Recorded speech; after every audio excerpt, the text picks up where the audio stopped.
ഇന്നലെ രാത്രി പ്രതീക്ഷിക്കാതെ വന്ന അതിഥികളായിരുന്നു ഇവർ. എന്തായാലും അത്താഴം കൊടുക്കാൻ തീരുമാനിച്ചു. ഉച്ചയ്ക്ക് വെച്ച ചീര അവിയലിൻ്റെ ഒരു ഇച്ചിരി ഉണ്ടായിരുന്നു. പിന്നെ ഉച്ചയ്ക്ക് വെച്ച മീൻ കൂട്ടാനും ഉണ്ടായിരുന്നു. ഇത് രണ്ടും നമ്മളൊന്ന് ചൂടാക്കി കേട്ടോ.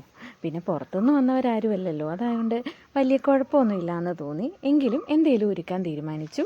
അപ്പോഴാണ് പടവലങ്ങയുടെ ഒരു ഇച്ചിരി ഉണ്ടായിരുന്നത്. ഒരു സവാളയും കൂടി ഇട്ട് മെഴുക്ക് പുരട്ടി വെച്ചു. പിന്നെ വെട്ടിയ മീൻ ഇച്ചിരി ഇരുന്നത് വറുത്തു. പിന്നെ 2 മുട്ടയും കൂടെ ഇച്ചിരി സവാളയും തേങ്ങയൊക്കെ ഇട്ട് ഒന്ന് പൊരിച്ചെടുത്തു. പിന്നെ നോക്കാൻ നേരത്ത് ഫ്രിഡ്ജിൽ ഇച്ചിരി മോരുകറി ഉണ്ടായിരുന്നു. അതും കൂടെ ഒന്ന് ചെറുതായി ചൂടാക്കി. ചോറ് ഉള്ളത് കൊണ്ട് കുഴപ്പമുണ്ടായില്ല.